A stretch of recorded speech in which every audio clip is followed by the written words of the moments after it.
Hi everyone and welcome back to the Byolete Podcast, the podcast where we discuss the science behind the brand. So before we start this episode, this month is actually the launch of Byolete, the business, isn't it? So I just wanted us to sort of reintroduce ourselves because for those people who don't know, myself and Lee, I'm Jess.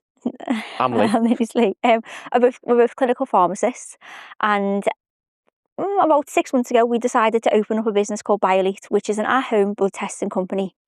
And we are specialising at this moment in time in cardiometabolic health, aren't we? So all of the biomarkers that we're going to be testing are specifically for that. So in today's episode, we are going to be discussing insulin resistance, which often is seen as the precursor or the underlying mechanism by which a lot of long-term health conditions do come about.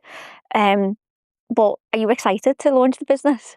I am, yeah. I mean, when we first set out to do it, we didn't think it'd take this long, but with all the legalities and making sure everything fits with our models, it's took a lot longer than what we thought. It has, hasn't it? It has. So it is due to launch on the 20th of October. Well, even pushing it back. No, 20th of August. We're doing a launch event within Hardware Coffee in Liverpool. Mm-hmm. So there are still tickets available. There are, yeah. I think there's 10. Yeah, so we've nearly sold out really. So if anybody listening to this wants to grab a ticket, the link is in the bio on our Instagram. And then we'll probably put it on the link for this YouTube. In this. Yeah.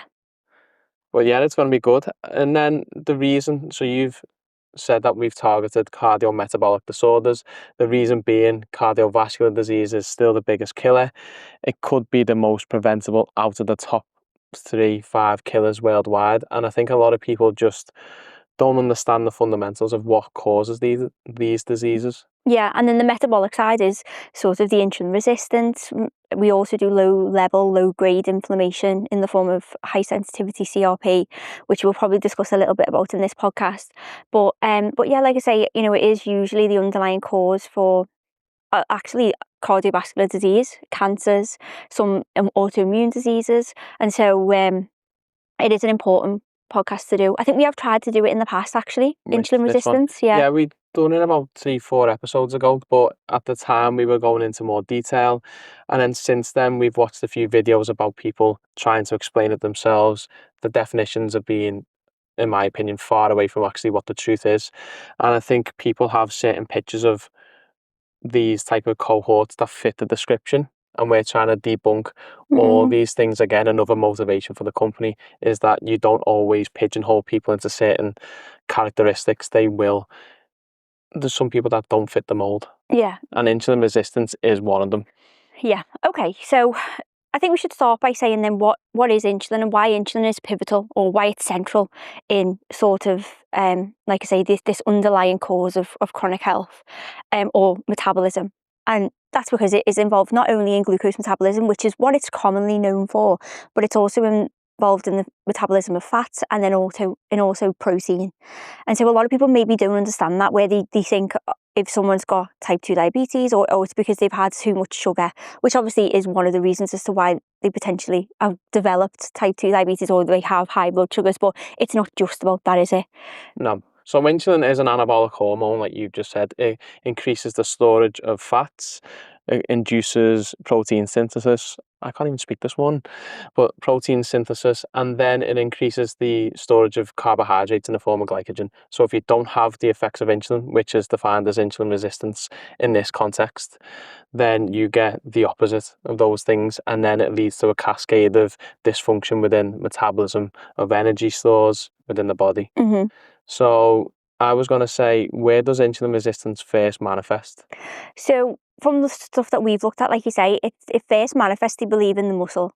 So it's caused by this the storage of fat within the muscle. Now, if we look at why that would be the case, especially in the Western world, which is where insulin resistance, type 2 diabetes is the most prevalent, nowadays we live in a world of abundance, and so we're having a lot of foods that are high in saturated fat, like high carbohydrate processed foods, which it's just all driving towards this abundant storage of fat. And so, like you say, or like I say, the first point at where it's usually stored is within the muscle.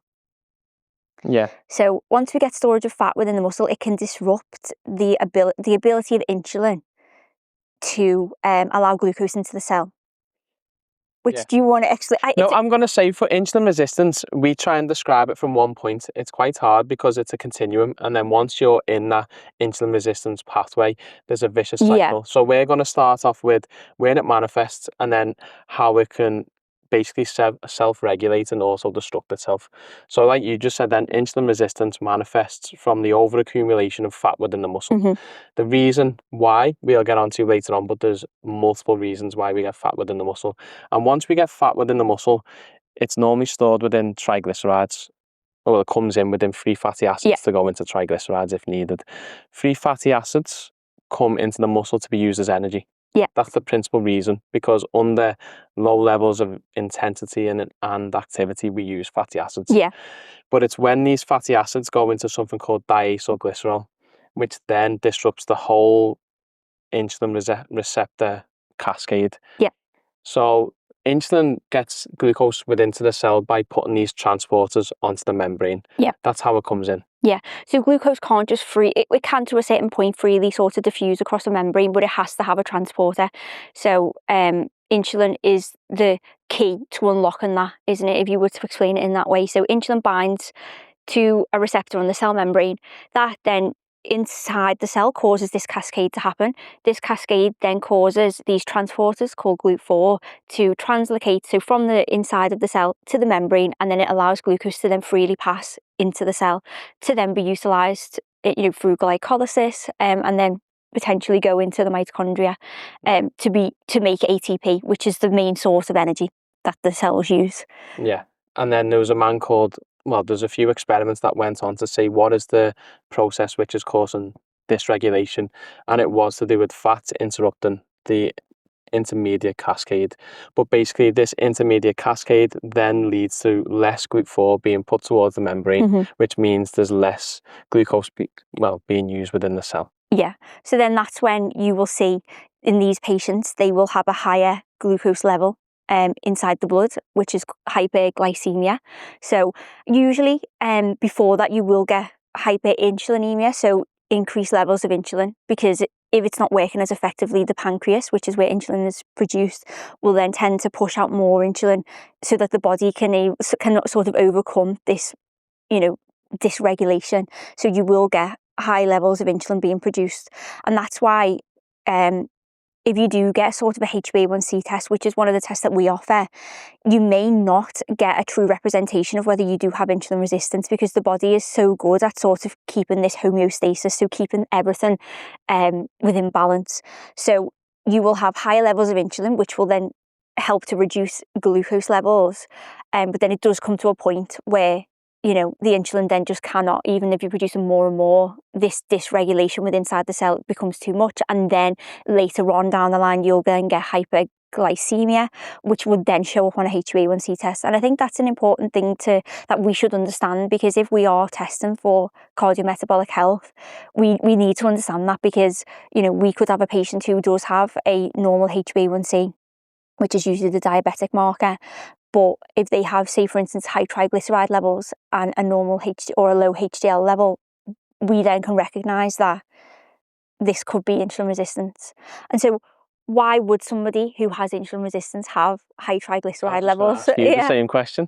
Do you want to explain it? I can't remember. So you've just said then the main point is that we're not getting glucose within the cell. Yes, okay. So then more glucose goes back to the liver. The liver, once it's in this case, it's sensing the fact that there's an abundance of energy because it's not being utilised, gets put into fat. Fat then goes out as VLDL, as triglycerides, once I can get my teeth in. And then that goes into circulation, and then VLDL particles can then offset it to HDL, which means that goes down and there's a dysregulation in terms of triglycerides to HDL.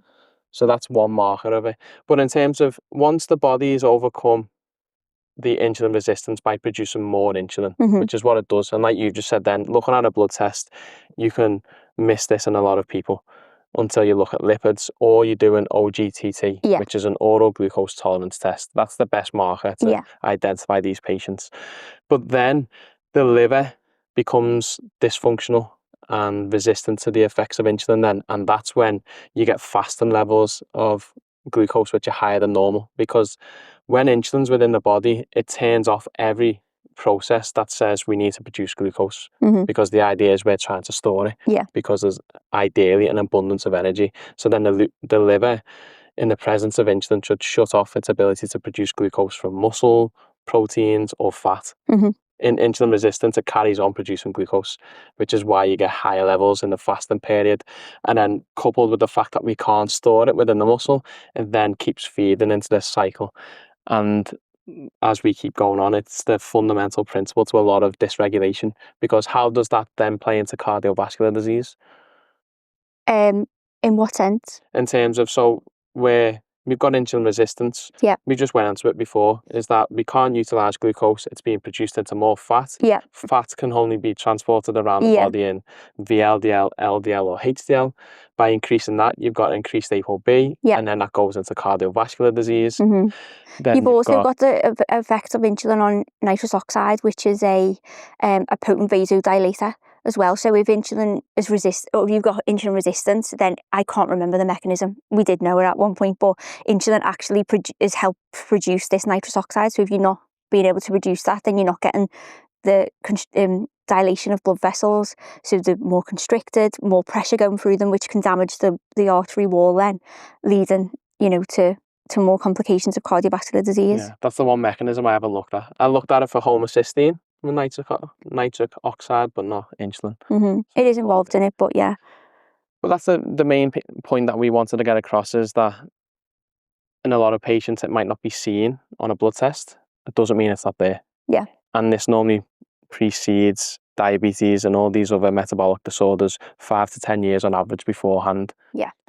So in terms of then, because I'm thinking about when we have a patient who comes into us at the moment on the NHS, say, and they potentially have been diagnosed with pre-diabetes, which is sort of, it is insulin resistance, but it's maybe a bit more advanced than sort of the early stages is what we're talking about at this moment. However, it's the same principle of what we would recommend. So we recommend a diet that's low in saturated fat, and then usually we will say a diet that's low in sugars, processed foods as well. And then we also will recommend potentially exercise. So I just wanted to point out why that was important for people listening. Yeah, that's a good point. I mean, well, in terms of insulin resistance and normal physiology, like you just said, then they're on a continuum. It's not an all or nothing response. But in terms of, I think before I explained insulin resistance, I said there's a few reasons why we get an increase in fatty acid uptake within the muscle. So one of them is saturated fat. Yeah. Does this go on to your question? Yeah. I was just thinking that because I'm so far ahead, I'm thinking, have I gone past the point? But if you've got a high saturated fat content within your diet, it then dysregulates some proteins and receptors and sensors within the liver. So it then keeps all cholesterol particles within the plasma. Yeah. So by doing so, you are then allowing the muscle to have a greater pool to access fatty acids. Yeah. One of the other theories, and it's something that you said earlier that we don't touch upon in a consultation. When I mean we do, but I think collectively as a healthcare system is the idea of exercise. And why zone 2 training is so fundamental. So the mitochondria, a lot of people are probably aware of the fact that it's the powerhouse of the cell. It produces energy through the electron transport chain and the Krebs cycle. But there's only a point in which, if you don't train them and utilize them, they will lose their function. So when fats come into the cell, they're meant to be oxidized and used by the cell for energy. If your mitochondria aren't trained, the threshold is dropped. So then that fat doesn't get utilized, it goes into storage, which then leads to insulin resistance. Which is the increase of these DAGs, diacylglycerols, which then disrupts the whole, So like you say, we don't really touch upon that. We do say like exercise, but we say that to everyone, but it's not really pushed, I don't think. And it's not targeted. So what does that mean? Ideally, I think 2 to 3 hours a week in zone 2, and zone 2 is not what a lot of people think. Zone 2 think it's just a nice little leisurely walk. Which it could be for some people. Well, I mean, when I say a leisurely walk, a walk could be zone 2 for some people. If you've been completely inactive, then that could be your zone 2. But it's zone 2 or zones 1 to 5 or even 6 is your heart rate. Depending on what your rest, like compared to your resting heart rate, isn't it? So you'd have to work out what your resting heart rate is, and then you're able to then work out what your zone 2 would be. Which will look different for different people. If you want to be more advanced, you use your lactate level, so it's less than 2. Well, it's around a 1.7 to 2. But Or if no one has access to any of them, it's just whether you can hold a conversation.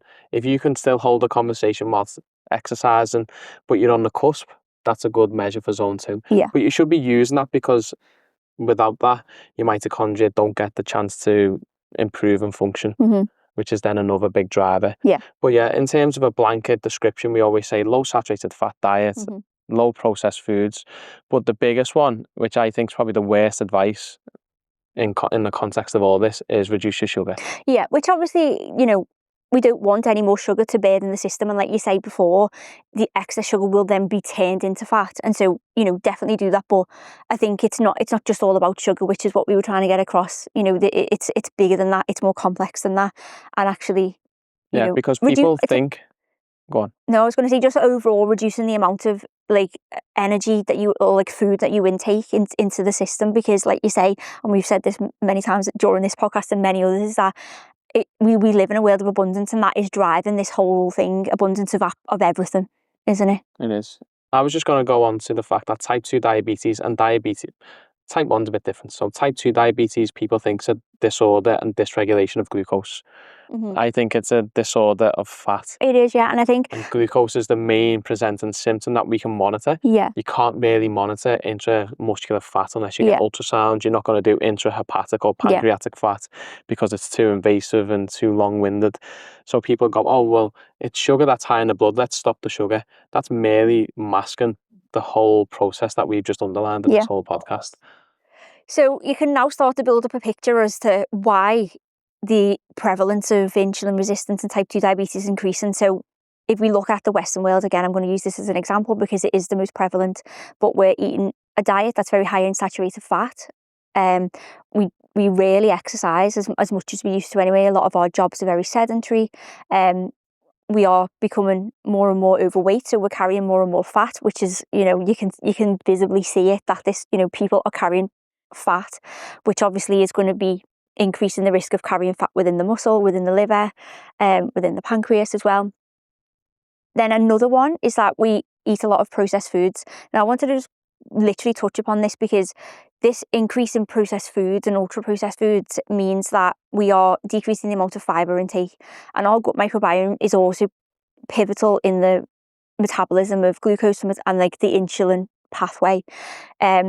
Mainly by the increase in short chain fatty acids. So if you have a diet that is high in fiber, which is feeding your gut microbiome, you're going to increase these short chain fatty acids, which are involved in metabolism. And a lot of people don't have that.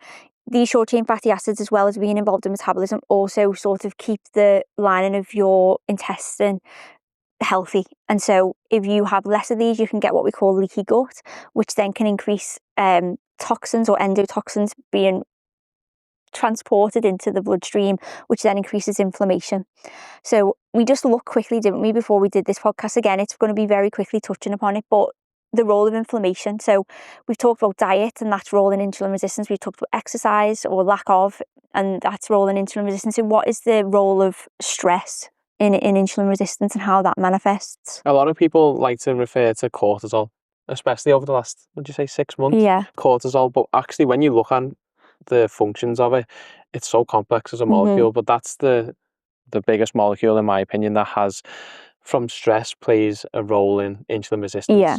So the point of cortisol is, if you give it as a medication, so normally in hydrocortisone, prednisolone, it reduces inflammation. So chronic administration of stress dampens your immune response. Yeah. Acutely, the idea of cortisol is to mobilize energy sources within the body to sort of keep you alive or keep you alert in that time. So it mobilizes amino acids from proteins. So in the long term could reduce muscle mass, which, as we've just said, is a big reservoir for glucose. It mobilizes fats. So if you mobilize more fat, it allows more free fatty acids to go into the muscle cell, potentially go into diacylglycerols and cause insulin resistance. And the biggest one is the effects on carbohydrate metabolism. So it increases gluconeogenesis, meaning the formation of glucose within the liver. So again, pumping more glucose into the system. But then it inactivates the effects of insulin at a cell level in the same way that fats do through diacylglycerols. It impairs and impedes the intermediate cascade from getting the GLUT4 transported to the membrane. So by having chronic elevation of this, not only have you got the fats within the cell, you've got cortisol also working in the same way to reduce the effects of insulin on our body. Yeah. So that's another reason why, or another point is that stress is so important on long-term health conditions, isn't it? Yeah, and cortisol, it's a lot of people, like I said, mention cortisol, but it is more than a few processes. I think it's one of the most complex hormones within the body. Well, yeah, because then I was looking into how chronic activation of cortisol can then increase inflammatory markers. So even though we give patients cortisol to dampen down the immune system, it actually can increase things like high sensitivity CRP in the long term, which is one of the biomarkers that we offer at Byolete. It's a paradoxical thing. It really I haven't is, looked into it, and that's what I'm saying. So I feel like this is going to be something that we'll have to look into more, but it can then do the opposite of what we're trying to do if you chronically elevate it, or which, again, we live in a world where we're just constantly getting, spikes in cortisol due to like stresses of just modern life, and that you would never have normally seen. Like if we would have gone back to, I always say, like, our ancestors, it usually was a very cute response to something, and then you went back to sort of, a normal level. Whereas these days we know that it's just constantly being like stimulated, but very, very low. But it's good in the acute term. We need it. If you would electrolyze someone, they would die. Yeah. But like you said, now we are being constantly stimulated via news, social media, everything that we can think of. Work now is a high pressure for a lot of people. Yeah. And then the last pillar you wanted to go on to was sleep, which ties in again with cortisol in terms of it sort of sets you up for the day. If you don't have enough rest, you don't have the recovery, it can spike cortisol in that sense. Yeah. You don't get the ability to utilize your muscles because you haven't recovered enough to then utilize them to the greatest ability that they can. So it just impacts all the other systems, really. A lot of people who have poor sleep then go on to feed their lack of energy via a poor diet. Yeah. So I think sleep has its own thing. And one of the only things about sleep that I do know is a lot of the things within the body have evolved in terms of our hormone responses. We have not been able to evolve without sleep. Yeah. Sleep has been a constant throughout everything. Everything else in terms of hormones, fat utilization, muscle build, I don't know, has changed in accordance with the modern day living. But sleep is something that we can't live without. Yeah. And there is something special about it that I don't think many people understand. No, I don't. I think we're starting to do more, or there is more research going into sleep now, isn't there? But it is one area probably that we didn't pay much attention to historically, but because it really is important. If you think about it, so cortisol being spiked gives you that energy to hunt, attack, flee, whatever it may be. All the other processes have an evolutionary basis and positive advantage. Sleep isn't. If you're sleeping, you're vulnerable to attack, and you can't do anything when you sleep. Yeah. But yet we need it. So it must be very important. To eradicate it. Yeah. So it's got to have some form of high level functioning within the body. But I thought that was a really interesting podcast. Historically, insulin resistance doesn't really do very well on podcasts. I don't think people really like listening to it. But no, I think, like we say, I do believe that it is the underlying cause for most chronic health conditions. Even if you don't present with type 2 diabetes or pre-diabetes, if you have some form of insulin resistance, I think it's going to increase. I mean, your risk of cancer, if you're producing a lot of cancer. I was hoping you weren't going to bring up cancer because cancer is one of the reasons. Yeah. No, it's a really good one for insulin resistance. I just don't know the mechanism. I think it's just to do with a lot of cancers are insulin sensitive, like in terms of the receptors to insulin. So if you have insulin resistance, you're producing more and more insulin in the system to overcome the insulin resistance, and then if you've got cancer cells, they can then they thrive off insulin. If you put glucose within a cancer patient, that will just, that's what a PET scan is, isn't it, basically? Yeah. It just basically lights up within the organ. It just utilizes glucose. That's what they use as their receptor, like signaling. And so if you're giving it more and more of this insulin to be able, it just can then grow to a faster rate. And so I think that's a mechanism. There's obviously, it's more complex than that. I can imagine that's just a very Before we finish, there was one thing. So I did say at the beginning that we like to bring up these patterns and these conditions so that people are not pigeonholed. So people look at a type 2 diabetic patient and think they're normally due to fat. Yeah. And then you'll get the odd chance where, let's say, a slim patient becomes type 2 diabetic and they say, oh, well, this is the consensus that I get. And I've had it personally towards me is that, oh, well, that good healthy living's not useful for you and all them things. There's deeper mechanisms to it. So there was a case that we looked at with an 18-year-old girl who had lipid dystrophy. So basically she had no subcutaneous fat. So this is another theory, is that a lot of patients, so I might be one of them in one sense, is that you don't carry a lot of subcutaneous fat. So then you have to store that fat and abundance of energy within other places within the body. So you've got visceral fat, intra-organ fat, all them things. So in this patient, she had zero adipose tissue outside in the subcutaneous compartment. I think lipodystrophy is a genetic condition. So what not many people listen to probably suffer with lipodystrophy, but it proves the point of as to why. It is, yeah. But also, if you don't have lipid dystrophy in the sense that you've got no adipose tissue within the subcutaneous compartment, you can have a dysregulation of where you store fat. Everyone's got their own threshold, haven't they, as to where they do store fat. And I think that's hard for people to understand, is they think, oh, you've got to have this, and if other people have these levels, there must be something else to it. No, they've just got different ways of storing fat. So this patient had to store all of her fat within the liver, pancreas and muscle. So she had a BMI, it was very low. It must have been 17. I think it might have been even less. And all of her fat was in the muscle, like I've just said then. So her insulin resistance spiked. And it was only when what did they actually do with this patient? They gave a drug, didn't they? I can't remember what it was though. But it was basically a drug in order to try and get the fat to be distributed more evenly. Yeah, it was, and I can't think of it now for the life of me. But basically, whatever drug that they did give, I can't remember what it was. But anyway, this was supported again in a mouse study. So they took two mice, and they had one with no fat and one with a lot of fat, and then they measured it. And basically, insulin resistance in the mouse that had no fat within the subcutaneous compartment had high levels of insulin resistance.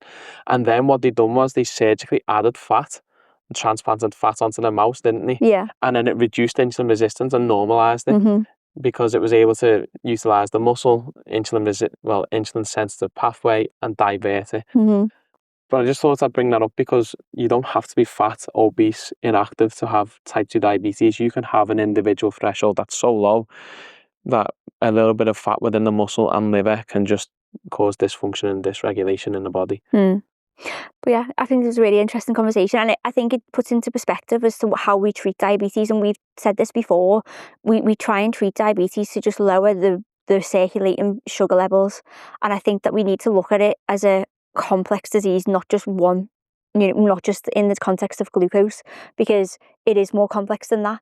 And this is why GLP-1s are so effective, is because they do work on a number of different systems within the body. And so that's why you're seeing these patients, if they're losing a lot of weight, to then reversing type 2 diabetes, it's miraculously. Metformin, that's got good evidence because it also affects mitochondrial function within the cell, whereas things like glycoside, they just increase the amount of insulin that the pancreas produces. So it's sort of masking, the underlying That's a lot of treatments it masks. Yeah, it just masks symptoms, or it treats symptoms rather than actually getting to the root cause. Pioglitazone's another really good one because that, I think it sensitizes cells to the effects of insulin, for, allowing people to obviously utilize It took away fat from the muscle and put it into the subcutaneous compartment. Which is why you would then get, but it's a really effective medication. It's probably last line in this country. We use a lot of other, but I think a lot of them, we have to look at it anyway as a summary, as a whole condition, rather than just to lower glucose levels within the blood. Yeah, if anyone asks me what my opinion is on diabetes, I always say it's probably one of the worst conditions out there. Yeah, because it affects basically every organ system and function within the body. But then I try and be positive to them. Oh, because it's so reversible. In a lot of cases, yeah. Through in type 2 diabetes, I mean. In type 1. Yeah, type 1, That might be in the future. Yeah. You never know. At the moment, I think the actual life expectancy is pretty good with the administration. I think type 1 and type 2 diabetes in general, even with modern day treatment, have on average 10 years less. Oh, is it? Okay, I didn't. Yeah. Okay. I mean, the range is actually quite broad on the website, but I'm pretty sure it says 5 to 10 years. I think it used to be a lot worse. Oh yeah. I mean, I think you didn't even get past adolescence if you were type 1, before the introduction of insulin anyway. Yeah, which is what, 19, 20? Yeah, something like that. People, yeah. So we've obviously come a long way.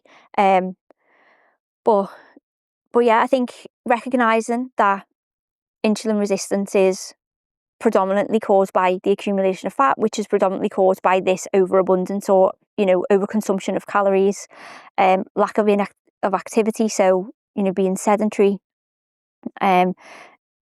chronic stress, so not managing your stress effectively, not managing your sleep effectively, it sort of circles. And then once you do become insulin resistant, it then cascades into you don't utilise your fat as effectively, and so then you put on more weight, you're increasing the amount of lipids in your blood, so then it's just a snowball effect. And so recognising it early, which is exactly what we're trying to do at Byolete, recognising the early symptoms of it or early signs of it, to be able to reverse it before it becomes full-blown type 2 diabetes, which is then, you can do it, but it's hard to get back to, physiological levels. That was a good summary. Well, if you want to take anything away from it, insulin resistance and type 2 diabetes is normally a disease of fat, and glucose is merely a symptom, in my opinion. Mm-hmm. And if you change your mindset at looking at it like that, then you'll get you'll get better rewards from what you're taking for treatment and how you go about it. But yeah, if you've got to this point, then thank you so much for listening. Please like and subscribe to the channel because it really helps us. As always as well, if you have any things that you want us to discuss on the podcast, then please do let us know. And as always, next week we're going to be able to speak better. I know. For some reason this week I can't get any words out. I don't know what it is. I don't know. But we'll catch you at the next one.